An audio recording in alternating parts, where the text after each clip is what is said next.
আজকে আমি 1882 সালের হান্টার কমিশন শিক্ষার লর্ড রিপন যখন বড় লর্ড ছিলেন, ভারতের তখন ভাইসরয় পদ চালু হয়ে গিয়েছে।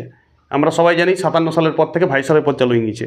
সেরকম একজন ভাইসরয় ছিল লর্ড রিপন, 82 সাল। তখন ছিল 1882 সাল।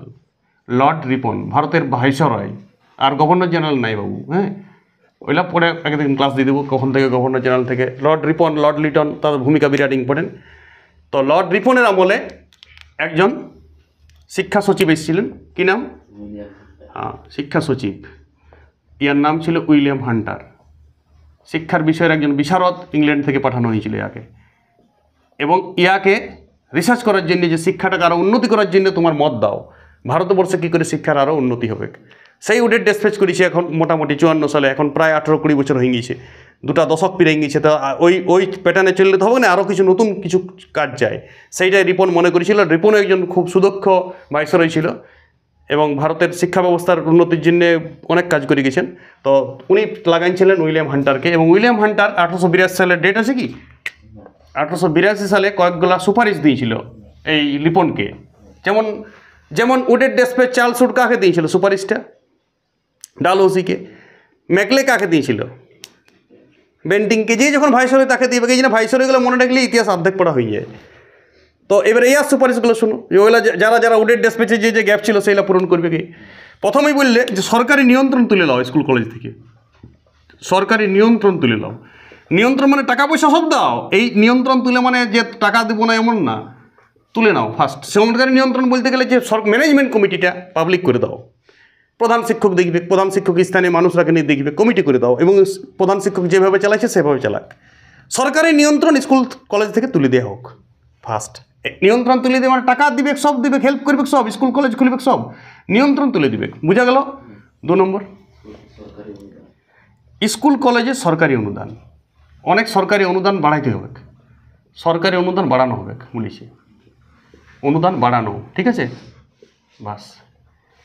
3 নম্বরটা খুব ইম্পর্টেন্ট, সবাই ক্যাপ দিবে। শিক্ষার জন্য এই প্রথমবার প্রাইমারি শিক্ষার জন্য সরকার, এতদিন তো সরকার প্রাইমারি শিক্ষার দায়িত্ব নিয়েছিল নাই, উডের ডেসপেচও লেই নেই, ম্যাকলে মিনিটও লেই নেই। এই প্রথম প্রাইমারি শিক্ষার জন্য জেলা বোর্ড এবং পৌরসভা বোর্ড গঠন করা হলো। খুব ইম্পর্টেন্ট এটা আলাদা করে এমসিকিউ আছে। কোন কমিশনে প্রাইমারি শিক্ষার প্রথম কথা বলা হয়েছে? Hunter commission. প্রাইমারি শিক্ষার জন্য জেলা বোর্ড তৈরি, জেলা বোর্ড লিখলেই যথেষ্ট। 4 নম্বর বলো, বেসরকারি উদ্যোগ, যারা বেসরকারি স্কুল ছিল, বেসরকারি উদ্যোগকেও উৎসাহ দান করতে হবে। ওরা ধমকা চমকা চলবে না যে তোমরা খুলো না, বেসরকারি স্কুলেও চলুক, তাহলে সর্বশিক্ষা চলবে। বেসরকারি স্কুলকে উৎসাহ দান, সংস্থাগুলোকে উৎসাহ দান করেছিল যে এরাও শিক্ষা দিক, এরাও ঠিক শিক্ষা দিচ্ছে, যেমন করে হলেই হয়েছে, শিক্ষা চললেই হয়েছে। 5 নম্বর, উচ্চশিক্ষার উপরও বিশেষ গুরুত্ব দিতে বলেছিল। উচ্চশিক্ষার উপর বিশেষ তদারকি বা বিশেষ গুরুত্ব, মানে বিশ্ববিদ্যালয় শিক্ষার উপর। বাস, এই ছিল হান্টার কমিশনের সুপারিশ। তার মধ্যে জল করছে প্রাইমারি শিক্ষার জন্য জেলা বোর্ড। এই প্রথম প্রাইমারি শিক্ষাটাও সরকার দায়িত্ব নিতে চলেছে লর্ড রিপনের পর থেকে পুরো। তার মানে আর কোনো বাধ্য হলো, মিডিল শিক্ষা তো নিয়েছিল উডের ডেসপেচের সময়, আর ম্যাকলে মিনিটের পর থেকেই তো বিশ্ববিদ্যালয় কলেজগুলো দায়িত্ব অনেক 1 লক্ষ করে টাকাতে তৈরি করছিল। প্রাচ্য পাশ্চাত্য সবই চলেছিল, কারণ 39 সালে আমি বলেছি প্রাচ্যও চলেছে। প্রাচ্য পাশ্চাত্য কোনো আর বাঁধা ধরা মানে আর বিভেদ ছিল না, হলেই হয়েছে শিক্ষা, শিক্ষা পাইলেই হয়েছে। আর প্রাচ্য শিক্ষা বলে আর থাকলেই না, প্রাচ্য শিক্ষার মধ্যেও পাশ্চাত্য ঢুকে গিয়েছিল সেই সময়। প্রাচ্য পাশ্চাত্য মিলে একটা বিশেষ শিক্ষা তৈরি হয়ে গিয়েছিল। এই ছিল হান্টার কমিশনের 5টি সুপারিশ। এইটা রিপনকে দিয়েছিল এবং রিপন তারপরে পরবর্তী ব্যবস্থা নেওয়া হয়েছিল।